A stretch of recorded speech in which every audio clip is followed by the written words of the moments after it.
আমি রাসেল আছি সাথে।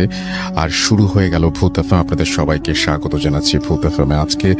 এবং যারা যেখানে আছেন, আশা করছি যে আজকে যে স্টোরিগুলো আছে আমাদের কাছে সেগুলো শুনে আনন্দ পাবেন, ভালো লাগবে এবং এনজয় করবেন অনেক বেশি।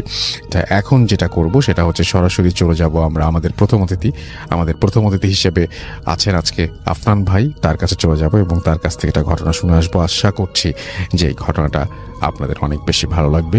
চলুন শুরুতেই চলে যায় আফনান ভাইয়ের কাছে। আসসালামু আলাইকুম লিসেনার্স, সবাইকে শুভেচ্ছা। এখন যে ঘটনাটি রাসেল ভাই শেয়ার করবে, ঘটনাটি এটা ফরিদপুর জেলার ঘটনা। ফরিদপুর জেলার রঘুনন্দনপুর নামক একটি জায়গা আছে, একটা গ্রাম আছে, মোটামুটি এটা ফরিদপুর সদরের মধ্যেই পড়ে। তো ওই জায়গারই একজন ইমাম এবং মুয়াজ্জিনের সঙ্গে ঘটে যাওয়া একটি ঘটনা আমি এখন বলবো। তো ঘটনাটি 1968 সালে। তো ওনারা ওই এলাকায় শ্যামসুন্দরপুর নামক আর একটা জায়গা আছে, যারা ওখানে ফরিদপুরের যারা বাসিন্দা, যারা শ্যামসুন্দরপুর বেশ কিছু কারণে চেনেন, সেখানে বেশ ধর্মীয় কিছু প্রতিষ্ঠান রয়েছে, অনেকেই সেখানে যান আর কি। তো ওই শ্যামসুন্দরপুর অনেক আগে থেকে ওখানে বেশ কিছু দরবার শরীফ ছিল, বাৎসরিক কিছু ওয়াজ মাহফিল হতো। কারণ এই শীতকাল যখন হয়, স্বাভাবিকভাবে রাসূল ভাই ওই যেহেতু আবহাওয়াটা অনুকূলে থাকে, সাধারণত ওয়াজ মাহফিল গুলো আমাদের দেশে এই শীতকালেই বেশি হয়ে থাকে আর কি, এই যে এখন যে সিজনটা চলছে। তো ওই এই শীতকালেই ওই সময়টা ছিল একটা বাৎসরিক ওয়াজ মাহফিল। ওই রঘুনন্দনপুর যেখানে লোকাল যে একটা মসজিদ ছিল, এই মসজিদের যিনি ইমাম সাহেব ছিলেন, তো ইমাম সাহেব সাধারণত ওই মাহফিলটা পরিচালনা করতেন। আচ্ছা। আর মুয়াজ্জিন সাহেব এমনি তার সহযোগী হিসাবে যেতেন, প্রতি বছর এটা যেতেন। আর ওখানে যে মসজিদ ছিল, মসজিদের এক পাশে ইমামের জন্য একটা কামরা ছিল, মুয়াজ্জিনের জন্য আরেকটা কামরা ছিল, মানে তারা ইন্ডিভিজুয়ালি থাকতেন, ওনার ফ্যামিলিরা অন্য জায়গায় থাকতেন আর কি। আচ্ছা।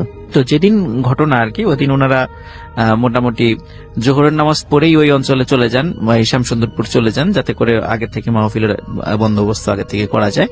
তো মাহফিল শেষ করতে করতে রাত ওই 68 সালে রাত প্রায় 1টা বেজে যায়। তো একটার সময় যখন ওনারা একসাথে দুজন ফিরছিলেন শ্যামসুন্দরপুর থেকে রঘুনন্দনপুর গ্রামে, ওখান থেকে দূরত্ব খুব বেশি না, কয়েক কিলোমিটারের দূরত্ব। তো রাসেল ভাই সাধারণত দেখা যাচ্ছে যে গ্রামে মানে রাত্রেবেলা যদি চলাফেরা করতে হয়, অনেক সময় রাত্রেবেলা কুকুর বা সামনে কোনো হিংস্র যদি কোনো কিছু চলে আসে, সাপ বা অন্য কিছু চলে আসে, সাধারণত হার সাথে একটা লাঠি নিয়ে একটু তাড়া করতে হয়, মানে সাহসের জন্য মানুষ সাথে একটু লাঠি রাখে আর কি। এটা এখনো আছে, এটা হয়তো আমরাও গ্রামে গেলে আমরাও সাথে একটা লাঠি টাঠির সাথে রাখি, যদি কুকুর টুকুর তাড়ানো যায় রাত্রেবেলা যদি সামনে আসে আর কি। তো ওনাদের হাতেও দুটো লাঠি ছিল, যাতে করে রাত্রেবেলা এই ধরনের কোনো অনাকাঙ্ক্ষিত পরিস্থিতি ওনারা এড়াতে পারেন। ওরা যখন ফিরছিলেন রাসেল ভাই, তো ওই শ্যামসুন্দরপুর থেকে রঘুনন্দনপুর যাওয়ার পথে একটি জায়গা আছে, ওখানে একটা বড় বট গাছ আছে। তো এবং বট গাছের পাশেই মানে একটু দূরেই অনেক পুরাতন একটা কবরস্থান আছে। ওখানে এখন আর সেখানে কবর টবর ভাবে দেয়া হয় না আর কি, অনেক পুরাতন কবরস্থান। তো ওনারা যখন ওখানে আসেন, তখন মুয়াজ্জিন সাহেব বলেন যে আমি একটু অনেক দূর হেঁটেছি, একটু বট গাছের নিচে একটু বিশ্রাম করতে চাই। ইমাম সাহেব বলেন যে ঠিক আছে, যেহেতু দুইজন একসাথে আছে কোনো সমস্যা নাই। তো ওই বট গাছের নিচে ওনারা বসেন। তো হঠাৎ মানে মুয়াজ্জিন সাহেব মানে খুব চিৎকার করে ওঠেন, এই আমার গায়ের উপর যেন কি যেন পড়েছে। তখন উনি খুব চমকে ওঠেন এবং ইমাম সাহেবের হাতে আবার একটা ছোট একটা টর্চ লাইট ছিল। তো টর্চ লাইটটা উনি জ্বালিয়ে দেখেন যে ওই মুয়াজ্জিন সাহেবের শরীরে একটি সাপ পেঁচিয়ে আছে। আচ্ছা। যখন এটা দেখলেন এবং মুয়াজ্জিন সাহেবও দেখলেন, মুয়াজ্জিন সাহেব প্রথমে মনে করছেন হয়তো বট গাছের যে শিকড়, অনেক শিকড় ঝুলে থাকে, হয়তো এখন একটা শিকড় খুলে টুলে ওনার গায়ে পড়েছে। কিন্তু যখনই দেখলেন সাপ, উনি মারাত্মক ভয় পান এবং তাড়াতাড়ি করে মানে সাপের বডিতে হাত দিয়ে এক টানে সাপটা শরীর থেকে মানে টেনে খুলে মাটিতে ফেলে দেন এবং তার হাতে যে লাঠিটা থাকে, কোন ধরনের কোনো চিন্তা ভাবনা ছাড়াই উনি ওই লাঠি দিয়ে সাপের আঘাত করা শুরু করেন এবং সাপটাকে মেরে ফেলেন উনি। তখন ইমাম সাহেব বলেন যে আসলে রাতের বেলা এইভাবে হঠাৎ করে সাপ শরীরের উপর পড়াটাও একটা অদ্ভুত ব্যাপার, এবং সেটাকে তুমি যে মেরে ফেললে এটাও তোমার ঠিক হয়নি। এটা এইভাবে সাপ সাধারণত মানুষের গায়ের উপর পড়ে না। তখন বলে যে আসলে হুজুর আমি তো মানে মনে হয় মানে তো বুঝতে পারি নাই, মানে খুব ভয় পেয়ে গেছিলাম, তাড়াহুড়া করে মেরে ফেলছে, আসলে তো কাজটা ঠিক হয়নি। তো যাই হোক, ওনারা এই বিষয় নিয়ে আলোচনা করতে করতে বাসায় মানে মসজিদে চলে আসেন, সার্চার রুমে চলে যান। তারপর রাসেল ভাই প্রথম ওই রাত এবং তার পরের রাত কোনো সমস্যা হয় না, একদম স্বাভাবিক। হঠাৎ তৃতীয় রাত্রে ইমাম সাহেবের দরজায় এই ঠিক রাত প্রায় 1টা-1:30টার দিকে কে যেন নক করছে। তখন ইমাম সাহেব দরজা খোলেন, দেখেন যে একটা অপরিচিত লোক দাঁড়িয়ে। তখন জিজ্ঞেস করেন যে কি ভাই, কি দরকার বলুন। বলে যে হুজুর, আমার তো একটা আপনাকে ইমিডিয়েট একটা জানাজায় যেতে হবে, পাশে একটা রাসূল ভাই পাশে একটা ঈদগাহ আছে, ওই মসজিদ থেকে যেতে 5 মিনিট কি 7 মিনিটের পথ আর কি, হেঁটে যেতে। তখন বলে যে তাই এত রাত্রে কেন, আপনারা তো একটু জানাজাটা সকালেও দিতে পারতেন। বলে যে না, আসলে লাশটা 2 দিনের পুরাতন হয়ে গেছে, যার কারণে আমাদেরকে আজকে রাত্রেই যেভাবেই হোক এটাকে দাফন করতেই হবে, আপনি একটু তাড়াতাড়ি চলুন। তো রাসেল ভাই উনি তখন মুয়াজ্জিনকে আবার ডেকে তোলেন, কারণ একা যেতে উনি রাত্রেবেলা ভয় পাচ্ছিলেন, কারণ লোকটাকে উনি আবার চেনেন না। গ্রামে অন্য সবার, কারণ গ্রাম অঞ্চলে তো রাসেল ভাই সবাই সবাইকে মোটামুটি চেনে। ওই লোকটা যেহেতু অপরিচিত ছিল, উনি আবার মুয়াজ্জিন সাহেবকে ডেকে উঠলেন। মুয়াজ্জিন এবং উনি একই সাথে সেখানে গেলেন। তো উনি বেরোনোর সময় দেখেন যে একটি গরুর গাড়ি দাঁড়ানো, বলে এই গরুর গাড়িতে ওঠেন, আমরা ওখানে যাবো। বলে 5-7 মিনিটের পথ, এই গরুর গাড়িতে উঠবো কেন? বলে না, গরুর গাড়িতেই উঠেন, আমরা পাঠিয়েছে, গরুর গাড়ি পাঠিয়েছে।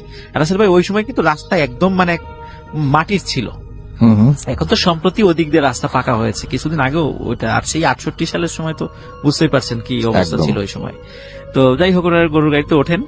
তো ওঠার পরে ঠিক কয়েক মিনিটের মধ্যেই ওই মানে ঈদগার ওখানে চলে আসেন। দেখেন যে ওখানে বহু লোক দাঁড়ানো, এবং একজনকে ওনারা চেনেন না, মানে গ্রামের হলে একজনকে তো চিনবেন, ওরা কাউকে চেনেন না। এবং সামনে একটি খাটিয়া রাখা। তো ওখানে একজন বৃদ্ধ লোক চলে আসেন তাদের থেকে। বৃদ্ধ লোক ইমাম সাহেবের হাতটা ধরে তার সামনে নিয়ে আসেন যে আপনি এখানে দাঁড়ান, আপনি জানাজা শুরু করেন। তো রাসেল ভাই জানাজা শুরু করার আগে ইমাম সাহেব বলেন যে আমি লাশটাকে একটু দেখতে চাই, কারণ কে মারা গেছে, আমি তো আমার পরিচিত কেউ কিনা। তখন মুখটা সরানো হয় রাসেল ভাই, দেখেন এত সুন্দর একটা বাচ্চা ছেলের চেহারা, বাচ্চা বলতে হয়তো আমাদের 7-8 বছর বয়স এরকম, বা 8-10 বছর বয়স এরকম একটা চেহারা, অত্যন্ত সুন্দর চেহারার একটা বালকের লাশ। এবং আরো অদ্ভুত ব্যাপার রাসেল ভাই, মাথা থেকে এমনি গলা পর্যন্ত মনে হচ্ছিল এটা মানুষ, কিন্তু উনি অদ্ভুত খেয়াল করছিলেন অদ্ভুত ব্যাপার, সেটা হচ্ছে গলার নিচ থেকে পা পর্যন্ত মনে হচ্ছিল এটা মানুষের কোনো পাটা এগুলা কিছু নাই, মানে এই ঠিক সাপের মতো, একটা মোটা সাপ যেরকম মানে আস্তে আস্তে নিচ দিকে লেজের মতো হয়ে গেছে ওরকম।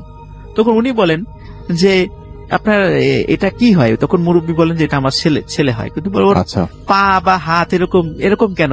বলে ওর ঠিকই আছে, আপনি হয়তো বা ভুল দেখছেন, আপনি জানাজা শুরু করেন। তখন রাসেল ভাই জানাজা শুরু করানো হয়। জানাজা শুরু করার পরে জানাজা শেষ হয়। জানাজা শেষের পর তখন মানে ইমাম সাহেবকে ওই বৃদ্ধ লোকটা বলেন যে আজকে তো আমার সন্তানের জানাজা হলো, আপনি আরো 2টো জানাজা পড়ার জন্য প্রস্তুত থাকেন, আরো 2টা জানাজা পড়াতে হবে, খুব শীঘ্রই আপনাকে আমরা ডাকবো। তখন এই কথার কোনো মর্মার্থ বুঝতে পারেন নাই। হঠাৎ করে ইমাম সাহেব দেখেন যে আশেপাশে কোনো লোক নাই, শুধু ওই বৃদ্ধ লোক, ওই খাটিয়াটা এবং 4 জন লোক দাঁড়ানোর সাথে, আর মুয়াজ্জিন ছাড়া আর কোনো লোক নাই, যে হাজার হাজার লোক কোথায় গেল। তখন মুয়াজ্জিনকে বলতেছে ইমাম সাহেব যে এই মুয়াজ্জিন সাহেব দেখেন তো আশেপাশে এত লোক ছিল, কোথায় গেল? মুয়াজ্জিন বলছে কই, আশেপাশে তো সব লোকই আছে, আমি তো সবাইকে দেখছি। তখন ইমাম সাহেব বুঝতে পারেন নিশ্চয়ই কোনো একটা অদ্ভুত ধরনের কোনো ঘটনা তাদের সাথে ঘটছে। তখন বুঝতে পারেন, তার আগ পর্যন্ত কিছুই ধরতে পারেন নাই। তো ওনারা ওখান থেকে চলে আসেন রাসেল ভাই, ওই গরুর গাড়িতে করেই আবার তাদেরকে নামিয়ে দেওয়া যাওয়া হয়। তো গরুর গাড়ির যিনি বসেছিলেন সামনে, মানে কোনো কথা তাদের সাথে কোনো কথা বলেন নাই, জাস্ট উঠেছেন, মসজিদে নামিয়ে চলে গেছেন, কোনো কথা বলেন নাই যে উনি কেউ। এবং ওই লোককেও যারা চেনে না, গ্রামের যারা ওই সময় গরুর গাড়ি চালাতেন সবাইকে চেনে, কিন্তু ওই লোককেও চেনে, সবাই মানে অপরিচিত। তো রাসেল ভাই এর কিছুদিন পরে, যেহেতু ওই সময় তো একটু ওয়াজ মাহফিলের সময় ছিল, আর একটা জায়গায় ইমাম এবং মুয়াজ্জিনের একটা দাওয়াত পড়ে ওয়াজ মাহফিলে। তো ওনারাও সেখানে যান। সেখানে যাওয়ার পরে ওখান থেকে ফিরতে ফিরতে রাত 2টো বেজে যাচ্ছিল, কিন্তু রাসেল ভাই ওই গ্রাম থেকেও ফিরে আসার পথ কিন্তু ওই রঘুনন্দনপুর ওনার যেখানে ওই মসজিদটা ছিল, পথ একটাই, এবং ওই পথে আসতে গেলে সেই বট গাছ ওটা পার হয়েই আসতে হয়। তো ওই বট গাছের কাছে যখন ওনারা চলে আসেন, তখন হঠাৎ মুয়াজ্জিন সাহেব বলেন যে আমার শরীরের উপর পানি পড়ছে কোথা থেকে? ইমাম সাহেব জিজ্ঞেস করেন, ইমাম সাহেবকে বলেন যে পানি কোথা থেকে পানি পড়বে? বলেন দাঁড়ান তো দেখি কোথা থেকে পানি পড়ে। তো ইমাম সাহেবের হাতে যে ছোট টর্চ লাইটটা ছিল, উনি আবার ওটা উপরের দিকে, গাছের উপরের দিকে রাসেল ভাই ধরেন যে কোথা থেকে। এখন দেখেন যে গাছের উপরে 2টো লোক বসে আছে। এতটুকুই উনি শুধু বলতে পেরেছেন। তারপরে উনি ইমাম সাহেব কিছু বলতে পারেন, কারণ ইমাম সাহেব ওখানে সেন্স পড়ে যান। উনি যখন সেন্স ফিরেছে রাসেল ভাই সকালবেলা, যখন সকালবেলা ওই মসজিদের ইমামও নাই, আজানও কেউ দেয় নাই, মুয়াজ্জিনও নাই, সবাই বলে কি ব্যাপার, ঘটনা কি, মসজিদের সকাল ফজরের নামাজে আজানও হলো না, ইমাম সাহেবও নাই, কোথায় গেল? সবাই তখন মুসল্লিরাই আজান দিয়ে নামাজ পড়ে ওনাদের দুজনকে খুঁজতে বের হন। তখন আসলে দেখা যায় ইমাম সাহেব ওই বট গাছের নিচে সেন্সলেস হয়ে পড়ে আছেন, আর মুয়াজ্জিন সাহেব ওই বট গাছের অনেক উপরের একটা ডালে গলায় দড়ি দিয়ে ঝুলছেন। এই দৃশ্যটা আচ্ছা। গ্রামের লোকজন ওখানে গিয়ে দেখে। ওখানে গিয়ে দেখার পরে তখন সবাই বুঝতে পারে যে এটা কোনোভাবে একটা মানুষের পক্ষে অত উঁচুতে গিয়ে দড়িতে ঝুলে ফাঁস নেওয়া সম্ভব নয়, এটা নিশ্চয়ই কোনো প্যারানরমাল ঘটনা। যখন ইমাম সাহেবের জ্ঞান ফেরানো হয় তখন উনি খালি অতটুকুই বলেন, আমি দেখেছি দুটো লোককে ওই ডালের উপর বসে থাকতে, এরপরে কি হয়েছে আমি আর কিছু জানি না। তো রাসেল ভাই, ইমাম সাহেব তো মুয়াজ্জিন সাহেব মারা গেলেন, ওনার যথারীতি দাফন কাফন সম্পন্ন হলো। তো এরপরে রাসেল ভাই কিছুদিন পরে একই রকম ভাবে হঠাৎ ওইকার মুয়াজ্জিন সাহেবের ফ্যামিলি ওইখানে থাকতেন না, অন্য জায়গায় থাকতেন। কিছুদিন পর হঠাৎ করে খবর আসলো, ওইখানে বলতে পাশেই আর কি, ওই মসজিদের একটু দূরে আর কি। তো হঠাৎ করে খবর আসলো যে ওই মুয়াজ্জিন সাহেবের ওয়াইফও, ওনাদের কোনো সন্তানাদি ছিল না, শুধু হাজবেন্ড ওয়াইফ ছিলেন, তো ওই ওয়াইফও গলায় মানে ফাঁস লাগিয়ে সুইসাইড করেছে। কেন করেছেন বা কি কারণে এরকম কোনো মানে তথ্যই পাওয়া যায় না, মানে কি কারণে করেছেন। এখন রাসেল ভাই যদি মনে হতো যে ঘটনাটা এইখানে শেষ হলে হয়ে যেত, যে হয়তোবা জিনেদের সাথে কোনো একটা ঘটনা ঘটেছে, যাই কারণে জিনের হয়তোবা প্রতিশোধ নিয়েছেন, Right. কিন্তু রাসেল ভাই ঘটনা আসলে আর একটা জায়গায় ঘটে। সেটা হলো এই বট গাছের নিচ দিয়ে এরপরে বা ওই এলাকায় ওই প্রায় আধা কিলোমিটারের মধ্যে রাতের বেলা মানে গভীর রাত্রে যেই আসা যাওয়া করতো এই মুয়াজ্জিন সাহেবের ওয়াইফকে দেখতো। তো দেখতো যে উনি হয় বট গাছের নিচে বসে আছেন বা ওদিক দিয়ে হাঁটাহাঁটি করছেন, মানে কাউকে ভয় দেখাচ্ছেন বিভিন্ন ভাবে, মানে বিভিন্ন ইসে মানে হালতে বিভিন্ন মানুষকে ভয় দেখানো শুরু করে। তো মানুষজনের মধ্যে একটা আতঙ্ক সৃষ্টি হয়ে যায় যে এইভাবে তো চলতে পারে না, কোন একটা ব্যবস্থা। বিভিন্ন জায়গা থেকে ওঝা তান্ত্রিক নিয়ে আসা হয়, কিন্তু এর কোনো সলিউশন হচ্ছিল না। সবাই রাতের বেলায় যে এরকম বিভিন্ন ভাবে দেখতো মানে তাদেরকে। আর ওই সময় তো রাসেল ভাই মানে গ্রাম অঞ্চল তো অনেক ঝোপঝাড় ছিল, এখন তো অনেক এখন যেমন সময় আলো টালো হয়ে গেছে, ওই সময় তো এতটা ছিল না। তো মানুষের মধ্যে ওই আতঙ্কও খুব বেশি কাজ করতো। তো বিভিন্ন জায়গা থেকে ওঝা কবিরা দেশে এটা সলভ করার চেষ্টা করা হয়, কিন্তু কোনো সলভ হচ্ছিল না। এর মধ্যে রাসেল ভাই ওই গ্রামে এক পাগলের আবির্ভাব ঘটে। তো এই পাগলটা আবার এমন ছিল যে সে আবার 5 ওয়াক্ত নামাজ পড়তো, কিন্তু মানে পাগলামি করতে এমন ভাবে যে মানুষদেরকে বিভিন্ন ভাবে গালিগালাজ করতো যে তোরা নামাজ পড়িস না কেন, কেন এটা করিস না, ভালো কাজ করিস, এইভাবে মানুষ তাকে পাগল বলতো। তো এই পাগলটা একদিন ওই গ্রামের ইমাম সাহেবকে বলেন, ওই যে সেই ইমাম সাহেব, ওনাকে বলেন যে তোদের এই গ্রামে তো এই সমস্যাটা সৃষ্টি হয়েছে, এটা মানে সমাধান করতে হবে, সেটা সমাধান আমি করতে পারবো, চল আমরা রাতের বেলা একদম যেদিন আরো গ্রামবাসীদেরকে সাথে নিয়ে যেদিন পূর্ণিমার রাত, ওই দিন আমরা ওই মহিলার কবরের কাছে যাব, উনি সুইসাইড করার পর যেখানে কবর দেওয়া হয়েছে, ওই যে রাসেল ভাই যে পুরাতন যে কবরস্থানটার কথা বলেছিলাম আমি, তো ওই কবরস্থানের কাছে যাব। তো কবরস্থানের কাছে যাওয়া হয়, তখন উনি নির্দেশ দেন কবরটা খুঁড়তে, পুনরায় কবরটা যাতে খোঁড়া হয়। তো কবরটা রাসেল ভাই সবার সামনেই উপস্থিত, অনেকের সামনে সেটা খোলা হয়, যারা ওখানে উপস্থিত ছিলেন সবার সামনে ওটা খোঁড়া হয়। খোঁড়ার পরে তো রাসেল ভাই দেখা যাচ্ছে যে মাত্র যদিও 10-15 দিন হয়ে গেছে লাশের আর কি, এর ভিতরে এই ধরনের এত সব ঘটনা ঘটেছে, কিন্তু 10-15 দিনের মধ্যে মানে লাশটা মানে বিভৎস ধারণ করেছে।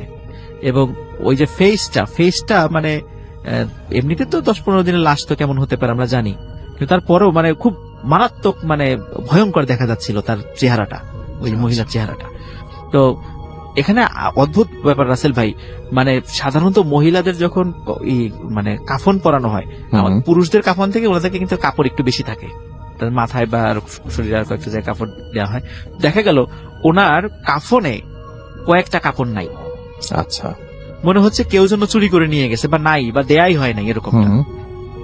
তখন ওই পাগল বলেন যে এই মহিলার কবর দেওয়ার পরে, যেহেতু উনি সুইসাইড করেছিলেন, এই কবর দেওয়ার পর এনার একটা কোন একজন তান্ত্রিক বা কবিরাজ এনার কবর খুঁড়ে এনার কাফনের একটা কাপড় নিয়ে যান, এবং ওই কাফনের কাপড় দিয়ে সাধারণত ব্ল্যাক ম্যাজিক গুলো করা হয়। এবং এটা রাসেল ভাই কিন্তু অনেকে এটা জানেন যে এই কাপড়গুলোর উপর যদি বান মারা হয়, মানে এটা দিয়ে যদি বান মারার কাজে লাগে, এটা কিন্তু 100% কাজে লেগে যায়। এবং এই ঘটনা আমারও জানা আছে এই বিষয়গুলো। সাধারণত আচ্ছা। যারা কবিরাজেরা এই কাপড়গুলো সংগ্রহ করেন, তারা সুইসাইড করেছেন, ইনাদের কাফনের কাপড়গুলো সংগ্রহ করেন। তো যার কারণে এই ওই মহিলার কবরের সাথে এই ঘটনা ঘটে যাওয়ার কারণে এই অদ্ভুত কিছু ঘটনা মানে ওনার এলাকায় ঘটছিল। হুম। তখন উনি বলেন যে আপনারা দ্রুত আর একটা কাপড় নিয়ে আসেন, কাফনের কাপড়ই পারেন আর যেই কাপড়ই পারেন সাদা কাপড় নিয়ে আসেন। তখন রাসেল ভাই স্বাভাবিকভাবে উনার শরীরে যেই কাপড়টা ছিল না, তো সেটা ওটা দিয়ে দেয়া হয় এবং আবার কবরটা ঢেকে দেয়া হয়। তারপর রাসেল ভাই আর কোনো ঘটনা ওই এলাকায় ঘটেনি। তবে ওই এলাকায় যে একটা মাদ্রাসা ছিল, মাদ্রাসার বড় হুজুর একদিন ইমাম সাহেবকে বলেন যে এলাকায় খুব ছোট্ট মানে 7-8 বছরের একটা ছেলে পড়তো, নাম হলো ফারুক। এই ফারুককে মানে অমুক দিন থেকে আর আমরা খুঁজে পাচ্ছি না, ও যে কোথায় গেল তাও আমরা জানি না। তখন ফারুকের চেহারার বর্ণনা যখন রাসেল ভাই শোনেন ইমাম সাহেব, তখন বুঝতে পারেন আসলে এই ফারুককেই সেই মুয়াজ্জিন সাহেব ওই ভুল করে সাপ ভেবে পিটিয়ে মেরে ফেলেছিলেন। এবং ওটা ছিল আসলে জিনেদের একটা সন্তান ছিল আর কি। তো জিনেরা প্রতিশোধ হিসাবে রাসেল ভাই ওই দুইজনকে হত্যা করে। কিন্তু ওই মহিলার হত্যার পরে ওনার যে মানে কাফনের কাপড়টা নিয়ে যাওয়া হয়, এরপরে এই যে ভয়ঙ্কর ধরনের ঘটনাগুলো এলাকায় ঘটে এবং সেটা পরবর্তীতে সমাধানও হয়ে যায় রাসেল ভাই। এই ছিল আমার ফার্স্ট ঘটনা।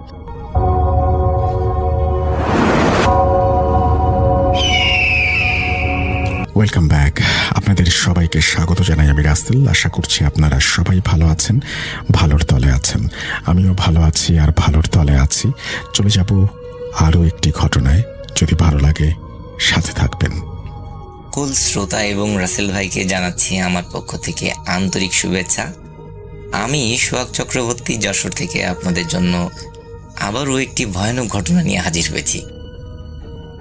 মজার ব্যাপার হচ্ছে ঘটনাটি, আজকে যে ঘটনাটি আমি শেয়ার করতে যাচ্ছি, এই ঘটনাটি যিনি শেয়ার করেছেন ওনার নাম রাসেল এবং রাসেল ভাই পেশায় একজন মাছ ব্যবসায়ী। উনি মাছের চাষ করে থাকেন ঘেরে। উনি ঘটনাটি বলার সময় আমাকে একটু রিকোয়েস্ট করেছেন যে যেহেতু উনি একই প্লেসে এখনো মাছের ব্যবসা করেন, ওখানে এখনো মাছের ঘেরগুলো আছে ওনার, সো ওই ঘেরের নাম ঠিকানা ওই প্লেসের নামগুলো যেন আমি উল্লেখ না করি। তো আমিও সেই সত্ত্বে ওনার কাছ থেকে ঘটনাটি কালেক্ট করি এবং ঘটনাটি কালেক্ট করার পরে যাদের সাথে মূলত ঘটনাটি ঘটেছিল ওনাদের সাথেও আমি যোগাযোগ করার চেষ্টা করি। তো আমি ওনাদের সাথে যোগাযোগ করে জানতে পারি যে আসলে ঘটনাটি 100% সঠিক। তো চলুন শুরু করি ঘটনাটি। 2002 সালের কথা। রাসেল ভাই তখন সাতক্ষীরার প্রত্যন্ত একটি এলাকাতে অনেক বড় একটি মাছের ঘের নিয়ে চিংড়ি মাছের খামার তৈরি করেন, ঘের তৈরি করেন। সো আপনারা যা হয়তো অনেকেই জানবেন যে চিংড়ি মাছ কিন্তু একটু বড় হয়ে গেলে ঘের থেকে উপরে চলে আসে, হাত দিয়ে ধরা যায়, চুরি হয়ে যাওয়ার প্রবণতাটা বেশি থাকে। এই কারণে রাসেল ভাই কিন্তু একটা টাইট সিকিউরিটির অ্যারেঞ্জমেন্ট করেন ওখানে, যে আসলে ঘের থেকে যদি মাছ চুরি হয়ে যায় ওনার তো অনেক লস হয়ে যাবে, চিংড়ি মাছের অনেক দাম হয়। সো উনি ওখানে একটা টাইট পাহারার ব্যবস্থা করেন। এই পাহারার কাজে নিয়োজিত ছিল একই পরিবারের 3 ভাই। ঘটনার ভিকটিম কিন্তু এই 3 ভাই। হঠাৎ 1-2 বছর 3 বছর পর রাসেল ভাই প্রথম খুব ভালোই লাভে ছিলেন, কিন্তু 2-3 বছর পর উনি লক্ষ্য করতে থাকেন মাছের উৎপাদনও ওই ঘেরটা থেকে অনেক কম হচ্ছে। যেহেতু এই 2-3 বছরে উনি ভালো একটা এক্সপিরিয়েন্স তৈরি করে ফেলেছেন, উনি জানেন যে কিভাবে পরিচর্যা করতে হয়, কিভাবে খাবার দিতে হয়, কেমন মাছ আসতে পারে, এটার একটা আইডিয়া থাকে ওনার ভালো। কিন্তু উনি খেয়াল করেন যে আসলে ওই ঘেরটা থেকে মাছের উৎপাদন অনেক কম হচ্ছে।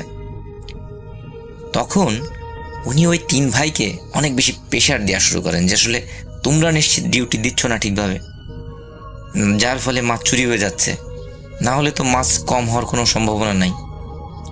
এবং রাসেলের দেয়া এই যে প্রেশারের কারণে ওই 3 ভাইও অনেক বেশি চিন্তায় থাকেন যে আসলে আমরা তো ঠিকভাবে টাইট সিকিউরিটি দিই, আমরা ঠিকভাবে ডিউটি করি, তো কিভাবে মাছ কিভাবে চুরি হচ্ছে। ওনারা আরও বেশি অ্যাক্টিভ হয়ে যান এবং ভালোভাবে ওনারা ডিউটি দেওয়া শুরু করেন। কোনো ভাই পুরা ঘেরের এক সাইড দিয়ে রাউন্ড দিতে থাকে, অন্য ভাই অন্য সাইড দিয়ে রাউন্ড দেয়। একজন ওনাদের বসার জন্য একটা টং ঘরের মতো বানানো ছিল, সেখানে বসে লাইট মেরে চেক করতে থাকেন। এইভাবে ওনারা খুব ভালো একটা সিকিউরিটি দিতে থাকেন। হঠাৎ একদিন বড় ভাই খেয়াল করেন যে ভোরবেলার দিকে একটা বিশেষ জায়গায়, একটা ঘেরের একটা কোণে অনেক পানি ঘোলা হয়ে আছে। যেহেতু ওনারা মেলা দিন ধরে ঘেরে ডিউটি দিচ্ছেন, ওনারা জানেন যে যদি পানিতে কেউ নামে বা জাল ফেলা হয় তখনই কিন্তু পানি ঘোলা হয়ে যায়। ওনারা যেহেতু রাত্রে নামেন না, কেউই কাউকেই নামতে দেন না, সেহেতু পানি ঘোলা হয়ে যাওয়ার সম্ভাবনা থাকে না। ওই বড় ভাই কিন্তু তখন বুঝতে পারেন যে নিশ্চিত কেউ না কেউ পানিতে নামছে এবং এই মাছ চুরি করছে। এই ঘটনাটি 3 ভাই খুব ভালোভাবে আলোচনা করে এবং বলে যে ওনারা দেখবেন যে কে নামছে। ওনারা একটু আরো সতর্কতার সাথে পাহারা দিতে শুরু করেন। 2 দিন 3 দিন যায়। হঠাৎ একদিন ওনারা খেয়াল করেন, মানে ওনাদের যে ছোট ভাই, উনি রাউন্ড দিয়ে আসার সময় খেয়াল করেন যে পানিতে বেশ পাড় থেকে কিছুটা দূরে কোনো একটা ব্যক্তি মনে হচ্ছে হাত দিয়ে কোনো কিছু ধরার চেষ্টা করছে। এই দৃশ্য দেখে উনি টর্চ লাইটটা অফ করে চুপি চুপি পানিতে নেমে যান এবং আস্তে আস্তে ওই ব্যক্তির কাছাকাছি যেয়ে ঝাপটে ধরেন ওনাকে এবং সজোরে ওনাকে কিল ঘুষি মারতে থাকেন এবং চিৎকার করতে থাকেন। এই ওনার যে চিৎকার শুনে বাকি যে 2 ভাই উপরে ছিল ওনারাও ছুটে চলে যান ওই প্লেসে এবং বড় ভাই লাইট মেরে দেখে যে ছোট ভাই এভাবে কাউকে যেন মারছে এবং এই মারা দৃশ্য দেখে ওই মেজ ভাইও পানিতে লাফ দিয়ে পড়ে এবং সেও যে একেবারে অন্ধের মতো ওই ব্যক্তিকে মারতে শুরু করে। বড় ভাই কিন্তু উপর থেকে বলছিল যে তোরা ওই ব্যক্তিকে মারিস না, ওই ব্যক্তিকে ধরে কুলে নিয়ে আয়, ওকে ভালো করে বেঁধে রাখ, যাতে মালিকের সামনে আমরা ওকে দেখাতে পারি যে এই আসলে মূল চোর, এই মাছ চুরি করে নিয়ে যাচ্ছে, আমরা এই চোরকে ধরতে সক্ষম হয়েছি। কিন্তু 2 ভাই অন্ধের মতো ওনাকে মারছিল।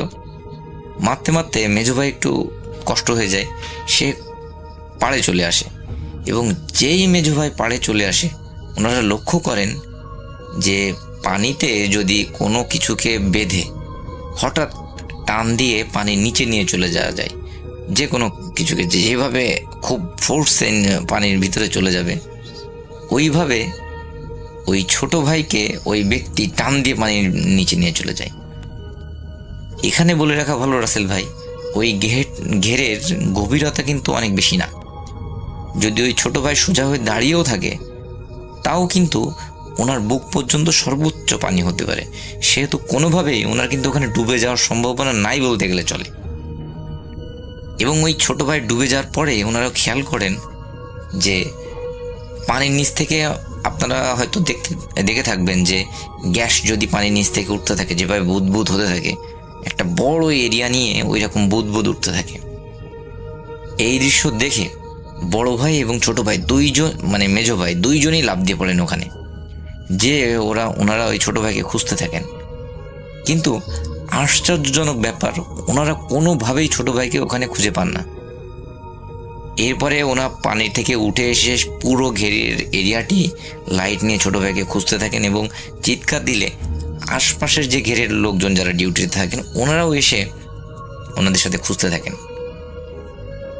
কিন্তু আশ্চর্যজনকভাবে সেই ভোরবেলার আগ পর্যন্ত ওনারা ওই ছোট ভাইকে পান না খুঁজে। এক পর্যায়ে ভোরের যখন আলো ফুটবে ওই সময় ওনারা খেয়াল করেন ঠিক সেম ওই প্লেসে, ওই একই জায়গায় পানির নিচ থেকে আবারও ওই রকম বুদবুদ উঠতে শুরু করেছে এবং কেউ যেন ওনার ছোট ভাইকে একদম একটা ধাক্কা দিয়ে পানির উপরে ভাসিয়ে দিয়েছে। ওনারা লাফ দিয়ে পড়ে পানি থেকে ছোট ভাইকে উপরে তোলেন এবং ততক্ষণে ওনারা দেখেন যে আসলে অনেক দেরি হয়ে গেছে, ভাই আর বেঁচে নেই। ওনারা হতভম্ব হয়ে যান যে আসলে কি হলো, এটা তো কোনোভাবে হওয়ার কথা না। এরপরে ওনার মা বাবা ওখানে চলে এসে কান্নাকাটি করতে থাকেন। সবাই খুবই অবাক হয়ে যায় যে কি হয়েছে ব্যাপারটি। কি আর করা, ছোট ভাইকে দাফন কাফন করানো হয় ভালোভাবে। এরপর থেকে ওনাদের সাথে বেশ কিছুদিন আর কোনো ঘটনা ঘটে না। ওনার যে মেজো ভাই এরপরে একদিন উনি বাজার করে বাড়ি ফিরছিলেন 7:30-8টার সময়, সন্ধ্যা মানে রাত 7:30-8টা। সো ওনাদের বাড়ি আসতে কিছুটা আগে একটা বড় নারকেল গাছ এবং তারপরে একটা বড় গাব গাছ আছে। গাবের ফল আমরা জানি যে গাব যখন পেকে যায়, লাল লাল হয়ে যায়, তখন যদি কারোর গায়ে বা কোনো কিছুতে ছুঁড়ে মারা হয় তখন সেটা ফেটে যাবে, নরম টাইপের হয়ে যায়। তো ওই মেজো ভাই যখন বাজার করে নিয়ে ওই গাছের নিচ দিয়ে আসছিল, তখন উনি খেয়াল করেন যে ওনার সামনে, ওনার পিছে, এমনকি এক পর্যায়ে ওনার মাথায় গায়ে কেউ যেন গাব ছুঁড়ে মারছে। এই দৃশ্য দেখে উনি কিন্তু ব্যাপক আকারে রেগে যান যে আসলে কোনো শয়তান লোকজন এরকম কার্যক্রম করছে। উনি মারাত্মক ক্ষেপে যান। ওনার কাছে বড় একটি 5 ব্যাটারির লাইট থাকে। ওই লাইটটি উনি গাব গাছে মেরে ভালো করে চেক করেন যে আসলে এই কাজটি কে করছে। ওনার যেহেতু মাথাটাতে ব্যথা লেগেছে, উনি অনেক বেশি রেগে গেছে। আশ্চর্যজনক ব্যাপার, উনি যখন গাছে লাইট মেরে দেখে ওখানে কেউই নাই, কিন্তু তখনও কিন্তু অদৃশ্য থেকে মনে হচ্ছে কেউ গাব ওনার দিকে ছুঁড়ে মারছে। এই দৃশ্য দেখে উনি মারাত্মক আকারে ভয় পান এবং এক ছুটে উনি বাড়িতে চলে আসেন। বাড়িতে আসার পরে উনি কিন্তু ওনার বড় ভাইয়ের সাথে বা ওনার বাবা মার সাথে এই কথাগুলো উনি শেয়ার করেন না। এরপরে উনি যথারীতি খাওয়া দাওয়া করেন এবং ঘুমিয়ে পড়েন। রাত্রে 1টা-1:30টার দিকে, যেহেতু ওনাদের গ্রামের বাড়ি, ওনাদের বাড়ি থেকে টয়লেট একটু দূরে হয়, কাঁচা টয়লেট, পাতালতা দিয়ে ঘেরা। সো উনি টয়লেটে যাবেন। উনি লাইট নিয়ে টয়লেটে যান। টয়লেটের এরিয়াটা বেশ বড়। উনি যখন টয়লেটের মধ্যে ঢুকে উনি ব্যাপক আকারে ভয় পেয়ে যান। উনি দেখেন যে ঠিক ওনারা যেই রকম লোককে ওই ঘেরের মধ্যে মেরেছিল, সেম ওইরকম টাইপের একজন লোক ওখানে দাঁড়িয়ে। তার গায়ে মনে হচ্ছে একটা কালো চাদর দেয়া। যেই উনি টয়লেটের মধ্যে ঢোকেন এবং ওই লোকটি ওই চাদর ওনার গায়ের উপরে ফেলে প্রচণ্ড মারা শুরু করেন ওনাকে, এবং ওনাকে তুলে তুলে মাটিতে আছাড় দিতে থাকেন। এক পর্যায়ে যখন উনি একেবারে নাজেহাল অবস্থা, উনি আর পারছিলেন না, সেরকম পর্যায়ে ওই কালো অবয়বটি বা ওই কালো অবয়বের মতো লোকটি ওনাকে ওই কাঁচা টয়লেটের মধ্যে ফেলে দেন। উনি যন্ত্রণায় যখন খুব জোরে, উনি যখন পড়ে যান ওর মধ্যে আর কি, চিৎকার চেঁচামেচি যন্ত্রণায় কাতরাতে থাকেন, তখন কিন্তু ওই অবয়ব ওখান থেকে চলে যায় এবং ওনার কান্নার শব্দটি, মানে উনি তখন জোরে কান্নাকাটি করতে পারেন। এর আগে পর্যন্ত কিন্তু উনি চিৎকার করার চেষ্টা করছিলেন, হালকা পাতলা চিৎকার করছিলেন, কিন্তু জোরে চিৎকার উনি করতে পারছিলেন না। কিন্তু যখন এই অবয়বটি চলে যায় তখন উনি জোরে চিৎকার করতে পারেন এবং ওনার চিৎকার শুনে ওনার বাসা থেকে ওনার মা, ভাই, বাবা সবাই বেরিয়ে আসেন এবং এসে দেখেন যে ওনাদের টয়লেটটি কিন্তু অনেক গভীর। ওই গভীর টয়লেটের মধ্যে উনি পড়ে আছেন এবং ওনার হাতে তখন ওই টর্চ লাইটটি জ্বলছে। ওনারা অনেক কষ্টে দড়ি টড়ি ফেলে ওই টয়লেটের মধ্য থেকে ওনাকে টেনে তোলেন উপরে। ওনার অবস্থা এতটাই খারাপ ছিল, উনি কথা বলার মতো কোনো পরিস্থিতিতে ছিলেন না। ওনাকে ভালো করে ওয়াশ করে ওনাকে ওনার বাবা কিছু পানি পড়া দেন, সেইগুলো খেয়ে উনি ঘরে নিয়ে যে ওনাকে শুইয়ে দেওয়া হয়। এরপরে যখন সকাল হওয়ার পরে ওনার সাথে আরও কিছু আজব ঘটনা ঘটতে থাকে। উনি পাগলের মতো প্রলাপ বকতে থাকেন, মাঝে মাঝে আবার ঠিক হয়ে যান। আবার যখন ঠিক হয়ে যান তখন উনি রক্তের মতো বমি করতে শুরু করেন। খুবই একটা ক্রিটিক্যাল সিচুয়েশন ওনার। এরপরে ডাক্তার ডেকে নিয়ে আসা হয় এবং ওনার ট্রিটমেন্ট করানো হয়। বাড়ির সবাই কিন্তু ধারণা করেছিলেন, যেহেতু ওনাদের একটা কাঁচা টয়লেট, ওই কাঁচা টয়লেটের মধ্যে উনি টয়লেট করতে যেই পড়ে গেছেন, এটা সবার ধারণা ছিল। কিন্তু উনি হঠাৎ এক সময় যখন ঠিক হয়ে যান তখন উনি পুরো ঘটনাটি বলেন।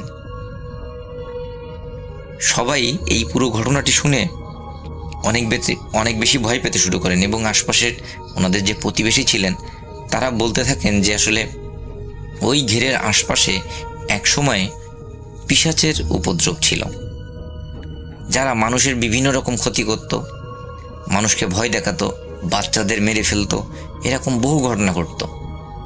কিন্তু যখন এই মাছের ঘের করা হয় বা লোকালয় আস্তে আস্তে তৈরি হওয়া শুরু হয় তখন কিন্তু এই জিনিসগুলো অনেক কম হয়ে গেছে। সো এই সব কথা শোনার পরে ওনার বাড়ির লোকেরাও কিন্তু অনেক বেশি ভয় পাওয়া শুরু করেছিলেন।